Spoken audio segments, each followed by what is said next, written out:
Seperti apakah dari Al-Saba Igobula? Seperti apakah memahami ayat amar ma'ruf nahi mungkar itu? Bisa dibenarkankah cara amar ma'rufnya ormas tertentu? Dia menyebut ormas tertentu di sini, FPI, yang menggunakan jalur jihad konstitusionalnya selama ini. Yang menggunakan, memangnya jihad konstitusional ini setahu saya organisasi tidak resmi. Konstitusi apa organisasi tidak resmi kok itu? Saya garis bawahi amar ma'ruf saja ya kepada penanya ini. Amar itu kan perintah, nahi larangan, ini sama, intinya sama. Perintah dan larangan itu sama. Hanya perintah untuk melakukan A, larangan untuk menghindari B, sama kan itu kan. Jadi perintah, amar, interjection, larangan, prohibition. Amar ma'ruf. Ini ayat apa redaksi yang dipilih Quran ini bagus sekali. Ma'ruf maknanya apa? Populer, dikenal dalam agama dan populer menurut budaya. Saya ulangi, dikenal dalam agama dan populer menurut budaya itu ma'ruf.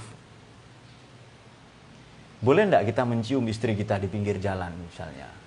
Naik motor? Boleh. Tapi tidak ma'ruf di Indonesia. Di Kulon, di barat sana ma'ruf. Jadi ma'rufnya orang barat berciuman bibir apa dengan itu loh.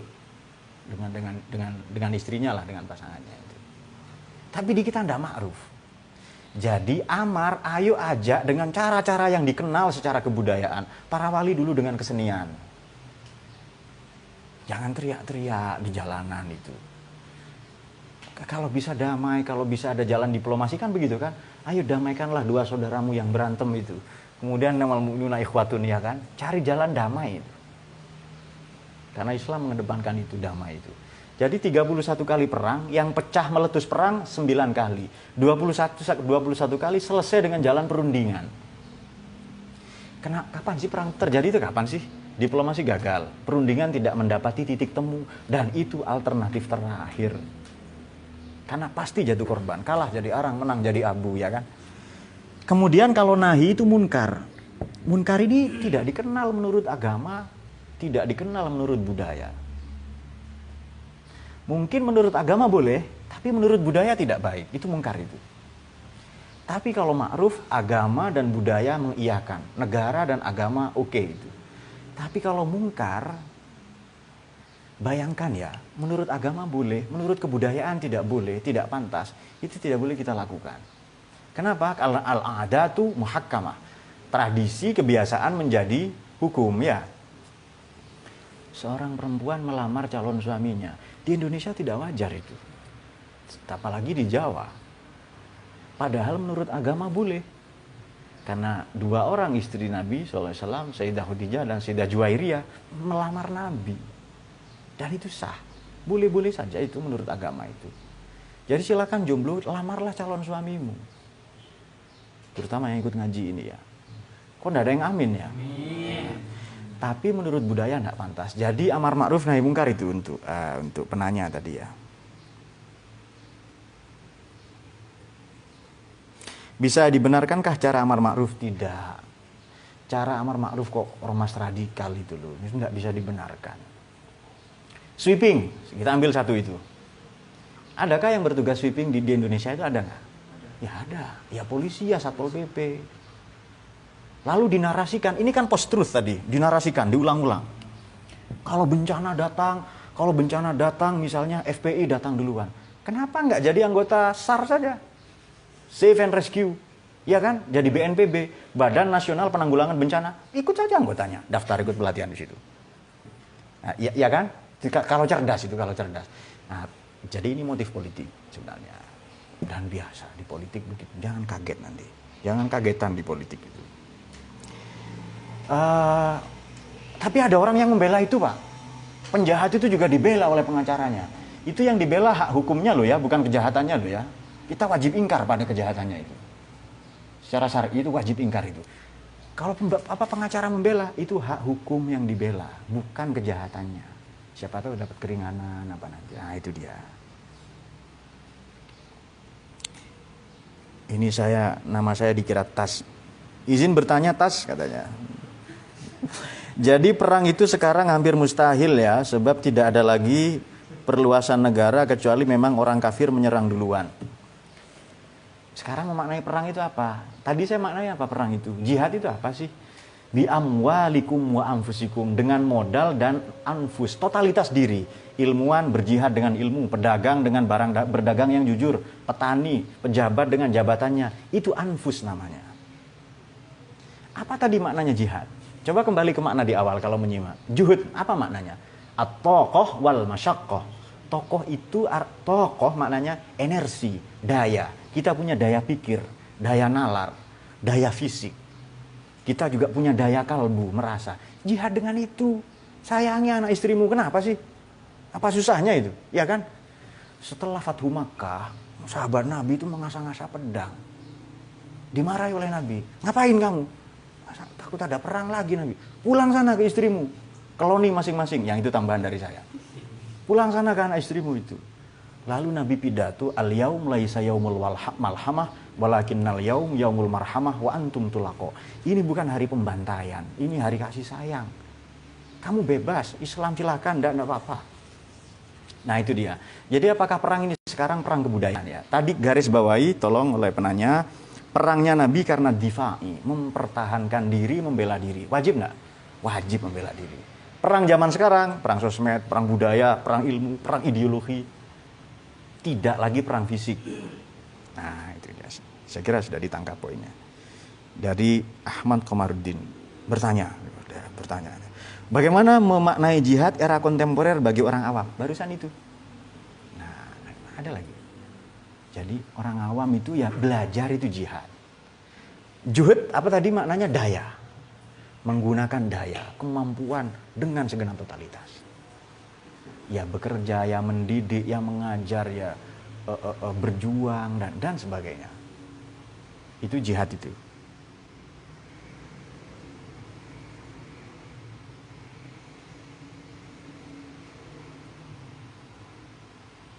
Apa masih ada?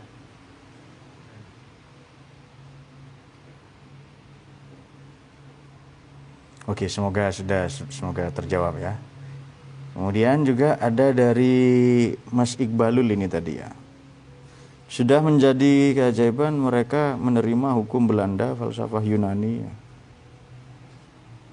Fahkum bainahum bima anzalallah wa la tattabi ahwa'ahum amma ja'aka minal haq. Tuhan, mengikuti hukum Tuhan itu wajib, meninggalkan hukum yang dibuat oleh hawa nafsu itu kita wajib mengikuti hukum Allah dan meninggalkan hukum yang dibuat hawa nafsu.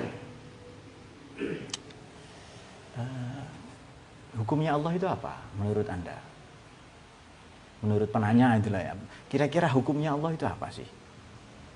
Ambil saja simpel, sunnatullah ya. Kalau mau pinter belajar, kalau mau kaya kerja. Kalau mau dihormati orang, hormati. Kalau Anda ingin disayangi orang lain, silahkan menyayangi. Itu hukum Allah itu. Jangan Anda ingin disayangi, dicintai, merampas hak orang lain, tapi mengabaikan akibat dampak buruk dari perilaku Anda. Apakah Quran itu tidak Islami? Apakah Pancasila itu tidak Qurani, tidak Islami? Kita ambil gini saja, kita hidup di Indonesia. Ada kita dilarang sholat dari dulu? Sholat, zakat, puasa, haji. Kita bisa menjalankan nilai-nilai Islam dengan penuh. Terus kok masih ada orang yang gila, kepingin kita jadi negara Islam. Dianggap Indonesia ini harus bersyariah. Di bawah payung khilafah. Ini orang keblinger saja sebenarnya. Ya, dia lupa lahir di mana itu. Baik, ayo hukumilah, tetapkanlah dengan hukumnya Allah. Dia kira hukum itu, jadi perhatikan begini loh ya. Ayat Quran itu ada nusus, ada maqasid. Ini tambahan dari ulumul Quran, dari al-lubab fi ulumil kitab. Supaya kita tahu lah teman-teman ini yang nusus, teks, nas, ada maqasid. Ada nggak nusus tanpa maqasid itu? Ada nggak itu? Pasti ada tujuannya. Maqasid syariah itu apa sih? Hifdzuddin, menjaga agama. Bisakah menjaga agama tanpa ngaji, tanpa mondok, tanpa belajar? Tidak bisa. Hifdzun nafas, menjaga diri, maknanya menghargai hak hidup orang lain. Hifdzuddin maknanya menghargai perbedaan pendapat dan mazhab, perbedaan beragama, umat beragama. Lalu hifdzul akal, maknanya belajar, menjaga akal itu, jaga kewarasan. Pokoknya kalau Quran bilang begini kita ikuti. Nanti Quran itu ada loh nyuruh kita kafir itu. Faman syaa'a falyu'min wa man syaa'a falyakfur. Yang mau silakan kafir itu. Apa Anda ikuti itu? Jadi pikir dulu itu. Tanya dulu ke ulama. Loh, saya suruh kafir Pak sama Quran ini. Katanya yang haram cuma ini kok, cuma celeng, cuma babi itu. Maka biawak, buaya, babi, anjing juga tidak haram. Nah, ini berbahaya sekali.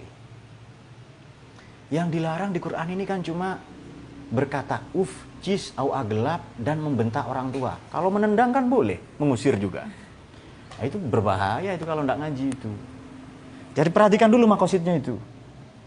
Teks, body teksnya itu loh ya, tidak mungkin ia lahir turun di ruang kosong, di ruang hampa. Pasti ada latar belakangnya itu. Ada makosid itu. Lalu hifdzun nasl, menjaga generasi. Ini jomblo seneng banget caranya menikah atau mengadopsi apa dan sebagainya.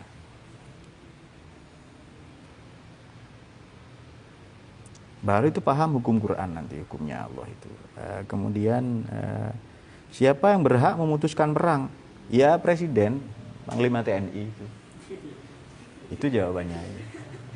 Karena ulul amri kita siapa? Kalau dulu nabi ya nabi ulul amri itu. Kalau Anda perang dengan nafsu saja Mas, itu sudah keren itu. Udah perang melawan nafsu. Menahan itu loh ya, imsak itu. Menahan. Itu jihadul akbar. Menahan diri untuk tidak merusak, menahan diri untuk tidak mencaci maki, menahan diri untuk tidak membuli, mempersekusi orang lain, menahan diri untuk tidak mempersetankan mazhab lain, pendapat lain. Itu jihad yang paling keren itu. Menahan nafsu itu loh. Menahan godaan, gejolak hawa nafsu. Kalau itu bisa, itu sudah hebat sekali itu. Bahkan tadi dikatakan jihad dan kabiro. Maka kapan ada imtihan, hak ya, bukan hak. Kalau hak itu ujian, mihnah. Ini pakai hak. Kapan ada imtihan, ibtidal. Kapan ada isaah bil isti'mal. Kapan ada penyelewengan, penyalahgunaan makna jihad. Kalau bertanya kepada sejarawan kita Ahlussunnah, Imam Asy-Syahristani, Abdul Karim Asy-Syahristani, dalam bukunya Al-Ilal wan Nihal, sejak ada kepentingan politik, lalu ada imtihan, ada isaah bil isti'mal, ada penyalahgunaan. Ada abuse of power. Jadi penyalahgunaan pada teks itu dimulai dengan kepentingan politik. Itu ada imtihan, ada ibtidal, isaah bil istimal. Kapan terjadi? Maka tadi saya mula-mula bedakan ini ayat perang, ini ayat damai. Ayat damai lebih dominan, ayat Musalimah itu. Perang Nabi kenapa? Karena Nabi diperangi. Kalau tidak diperangi. Nah sekarang sudah bukan perang-perang itu lagi. Bukan perang fisik lah sekarang itu. Nah itu dia. Saya kira itu ya. Kita telah sampai pada penghujung pembicaraan. Oh masih ada lagi. Masih ada satu lagi kalau begitu.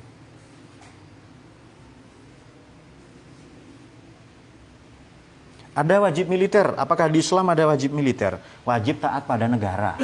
Wajib taat kepada ulil amri, ya kan? Ya ati Allah wa ati Rasul wa ulil amri minkum. Kalau negara mewajibkan militer, ya wajib. Jadi begini ya, untuk penanya atau teman-teman yang mengikuti kajian ini. Islam ini kompatibel dengan akal. Ad-dinu aklun faladina liman la aklalahu. Agama itu rasionalitas. Yang otaknya tidak dipakai, tidak mendayagunakan mekanisme intelektualitasnya, dia tidak dianggap beragama. Jadi agama ini sangat mendorong akal, sangat mendukung. 824 ayat berbicara tentang ilmu. Perintah belajar lebih banyak daripada perintah zakat, sholat, haji. Apalagi perintah menikah. Yang terakhir tambahan dari saya, tapi fakta itu. Kemudian dari Mas Fakih bertanya ini. Ternyata banyak ini ya. Kita sudah mengantongi kesimpulan bahwa nyaris tidak dimungkinkan perang fisik untuk konteks saat ini. Tapi bagaimana jika ada orang yang belum paham dan menyuarakan perang, seperti kemarin yang viral hayya 'alal jihad. Sampaikan makna jihad tadi itu. Jihad ilmu, jihad ekonomi, jihad kebudayaan ya. Seandainya naudzubillah oknum orang-orang itu memang memerangi kita, lantas bagaimana sikap kita? Nah, kita bisa sampai kepada ayat tadi begini.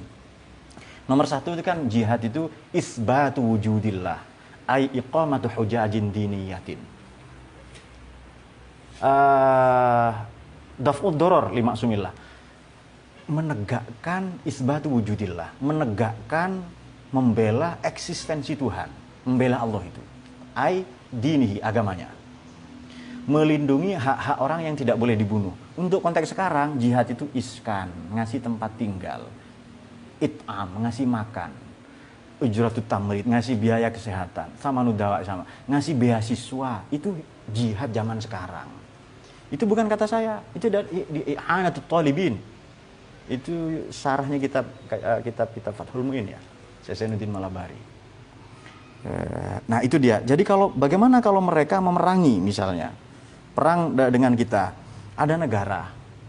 Tidak ada negara itu ya. Tapi kalau kita diperangi, kita membela. Bagaimana ketika kita melihat kemungkaran di sekitar kita tapi belum ada tindakan dari pihak yang terkait untuk melarangnya? Ya, Anda ingatkan. Anda ingatkan saja. Anda menolak dengan hati itu sudah ingkar itu. Mungkar itu apa sih? Tadi itu loh. Mungkar ini tidak cocok dengan budaya. Itu mungkar itu. Tidak pantas menurut budaya itu mungkar. Bedakan mungkar dengan maksiat. Ini orang gagal paham antara amar ma'ruf nahi mungkar dengan dakwah. Dakwah itu lemah lembut, merayu, mengajak. Kalau amar ma'ruf, ya beda lagi itu. Ayo diajak dengan cara yang dikenal, ma'ruf itu. Cara kekerasan, bawa pentungan tidak dikenal di Indonesia itu. Tidak dikenal. Itu bukan kebudayaan kita, bukan tradisi kita. Jadi bagaimana ketika kita melihat kemungkaran, sementara belum ada tindakan dari pihak yang terkait untuk melarangnya. Anda ingatkan saja. Ini Indonesia negara hukum kan ya? Ya lapor polisi saja. Jangan lupa ya, maksiat nggak bisa diberantas loh ya. Hanya bisa dikurangi. Nabi bukan mengislamkan, menyampaikan Islam. Kalau nggak terima ya debat itu. Nabi itu tidak pernah mengislamkan. Siapa yang mengislamkan itu? Allah semua yang mengislamkan. Buktinya apa? Nabi tidak mengislamkan pamannya, Abu Jahal, Abu Lahab. Betul kan? Nabi Nuh gagal mengislamkan anaknya sendiri, istrinya sendiri. Apa gagal Nabi Nuh itu? Kurang ajar. Suladab kalau kita bilang gagal. Itu cara Allah menyampaikan pesan bahwa anaknya Nabi pun bisa murtad. Apalagi anaknya RT ya kan. Nah itu dia. Kemudian dari Abi Adila Auki. Bagaimana yang dimaksud dengan amar ma'ruf dengan tangan? Atau lisan dan hati agar kita bisa berhati-hati dengan penafsiran ini. Dan siapa saja yang berhak dengan di atas. Anda ulil amri bukan? Ulil amri ini kan negara dan alat-alat negara. Tentara, polisi, satpol PP. Ulil amri di musola namanya ustadz atau kiai. Itu takmir musola, takmir masjid. Kalau muridnya nakal itu Anda cegah itu. Tapi jangan lupa Indonesia negara hukum ya. Sama semua di hadapan hukum. Bagaimana dengan tangan? Maknanya coba pahami hadis itu ya. Marra minkum mungkaran falyughayyir yadihi biyadihi. Walam yastati fa bilisani, walam yastati fa biqalbi, wa zalika ataful iman. Zalika itu jauh atau dekat itu. Justru kalau pakai tangan itu yang kampungan. Kolbun dulu itu. Pemikiran dulu itu. Ayo kamu cegah kemungkaran dengan tangan, lalu dengan lisan, lalu dengan hati. Wa zalika. Zalika itu kemana? Zalika itu. Coba ngaji nahwu itu, isim isyarah, jauh itu maknanya itu. Justru pakai tangan itu, yang kampungan. Yang tidak sesuai body text dari hadis itu. Nah, kok gitu maknanya? Ya debat kalau enggak terima. Ya janganlah, kita bukan tradisi saya. Saya dulu saya sudah debat, sekarang sudah enggak, 10 tahun yang lalu. Jadi dengan hati ini Anda sudah melawan. Hati Anda menolak maksiat. Anda diam saja kan melihat pelacuran misalnya. Hati Anda nolak. Tapi apa daya tangan tak sampai itu. Itu Anda sudah berpahala itu. Ya kalau mau nikahi semua. Bawa pulang itu. Apa mau Anda itu? Anda selamatkan kayak kasih beasiswa anak-anaknya. Ya kan? Nah yang betul datang ke Komnas HAM. Datang ke Kementerian Sosial. Ayo aja bicara itu. Kalau gagal cara-cara kultural, cara budaya manusiawi, pakai cara struktural ke negara. Duh, yang penting Anda sampaikan, gugur kewajiban, betul ya? Nah, Anda sudah sampaikan itu. Apakah berkuar-kuar apalagi dengan suara lantang bisa disebut radikal dan berbuat mungkar? Apalagi mengajak jihad dan selalu menghina pemimpin yang sah. Bisik-bisik aja kenapa sih? Nggak usah teriak-teriak. Bicara pelan-pelan ya. Saya bicara pelan-pelan kedengeran kok. Mas mau kemana kan kedengeran kan? Ayo nikah yuk gitu kan kedengeran kan itu. Ngapain teriak-teriak gitu? Menghina pemimpin yang sah ini bugot, apalagi bikin negara dalam negara. Dan bugot itu di Quran halal darahnya. Di hadis disebutkan 4 kali, kalau di Quran 1 kali. Itu halal darahnya bugot itu. Kalau begitu yang jihad itu aparat atau teroris? Iya aparat yang jihad itu. TNI Polri itu yang jihad itu. Teroris ormas radikal tidak. Kenapa? Dia mau bikin negara. Atiullah wa atiur rasul wa ulil amri. Quran katakan, Allah firmankan, wajib taat ulil amri. Itu disebutkan kah ulil amrinya Islam atau Yahudi atau Nasrani? Tidak. Orang yang punya otoritas, punya wewenang, punya power and authority. Siapa? Ya presiden, ya bupati, ya wali kota, ya RT, itu ulil amri. Di rumah Anda ulil amrinya. Kemudian di sekolah misalnya, langsung amin itu ya. Anda ulil amri untuk diri Anda sendiri. Itu sekurang-kurangnya. Kemudian izin bertanya, RI bukan negara Islam dengan hukum positif. Apakah apabila datang penjajah, ormas kita boleh bergerak jihad masing-masing ormas? Penjajah itu apa sih? Coba saya tanya, penjajah itu apa? Adakah penjajahan fisik sekarang? Yang ada penjajahan ekonomi. Kalau ormas yang Anda maksud pakar ekonomi silahkan. Oh dia ormas radikal, ormas pentungan. Otaknya saja di bawah standar kok. Ya mohon maaf. Kalau datang penjajah, buktinya tidak datang, ya kan? Nah itu kan kalau kan ya, buktinya tidak datang kok. Jadi penjajahan zaman sekarang perang dingin selesai, Cold War 1947. Coba Anda lihat di Timur Tengah itu, perang Teluk terakhir, itu rebutan minyak, rebutan kilang minyak, bukan perang agama. Masjid, gereja, parlemen, sekolah, pangkalan militer rusak, nanti tapi pangkalan minyak tidak ada yang rusak. Ini kan ribut nanti nih, contoh Timur Tengah saja, ISIS apa, ribut kan? Lalu datang Amerika, negara adidaya, bikin apa? Bikin pangkalan militer. Lalu digulingkan pemerintah yang sah, minyaknya diambil. Revolusi industri ini kan yang pertama kan mesin itu butuh minyak. Dari mana minyak? Negara-negara barat tidak punya kok. Ya dari Timur Tengah yang paling banyak. Coba kita berpikir pakai cara itu. Makanya belajar sejarah, antropologi, sosiologi, ngaji filsafat, itu baru nanti Anda melihat persoalan secara utuh. Dan yang tidak harus semua. Jadi anak-anak muda ayo jihad, belajar nuklir, belajar fisika, belajar antropologi, belajar filologi, membaca teks-teks lama. Baru nanti Islam itu bangkit dan berjaya. Yang pertama, yang kedua berjaya, yang ketiga terus bangkit dan berjaya. Ada 3 gitu. Jadi pertanyaan-pertanyaan tadi menegaskan satu hal, jihad sekarang jihad ilmu. Kita kembali ke makanya ngaji itu penting, nomor 1 definisi. Itu bab 1 di mantik gitu, ngaji logika, hudud wa ta'rifat itu, identifikasi. Juhud maknanya tokoh dan masyakoh. Daya pikir, daya ilmu, daya nalar, rasio, daya kalbu, daya fisik, sumber daya apapun itu empowerment, diberdayakan untuk sampai kepada tujuan. Orang Indonesia menyebut upaya yang sungguh-sungguh, ya bolehlah itu. Ya, sudah nggak apa-apa, yang penting paham itu. Kemudian masyakoh, dan itu berat. Makanya jihad mensyaratkan 2, punya kemampuan dan tahan banting itu. Itu kalau udah tahan banting baru jihad itu, sampai habis sumber daya itu. Jihad yang paling betul sudah dibuktikan dulu para pendiri bangsa melawan para penjajah. Sekarang kita jihad ilmu, jihad melawan korupsi, jihad melawan kesewenang-wenangan misalnya para oligark. Jihad menjaga alam, ekosistem, tidak merusak lingkungan, tidak merusak, mencederai umat beribadah, umat beragama yang lain. Itu sudah jihad. Tadi saya sebutkan jihad zaman sekarang, it'am, ngasih makan, iskan, ngasih tempat tinggal, ujratul tamrid, ngasih biaya kesehatan, ngasih beasiswa. Itu jihad itu. Anda punya apa? Ya sudah, itu di daya itu loh. Baterai Anda itu Anda pakai, itu jihad itu. Jadi tidak lagi kontekstual kalau jihad dikatakan perang fisik. Indonesia Darul Harb bukan?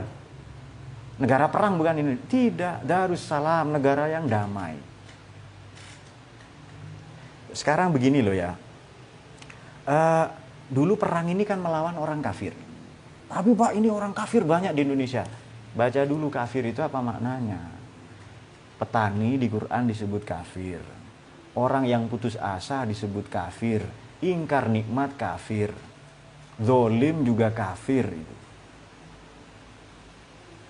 Terus kafir itu kafir yang mana yang Anda maksud itu? Nah kalau begitu,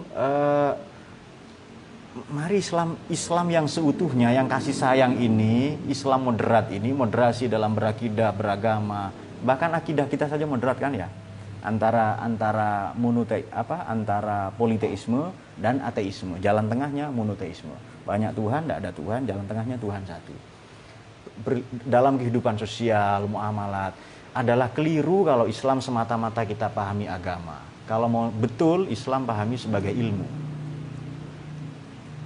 Kebudayaan, peradaban, sosial sistem, nilai-nilai kemanusiaan. Nabi itu pribadi yang damai. Nabiyur rahmah. Nabi yang penuh cinta kasih. Nyembelih binatang saja harus kasihan. Dengan pisau yang tajam. Dan hakikatnya sifat-sifat binatang yang kita sembelih. Dan itu dengan menyebut dengan Bismillah tawakkaltu 'ala Allah atau Bismillah dan Allahu Akbar ya dan seterusnya.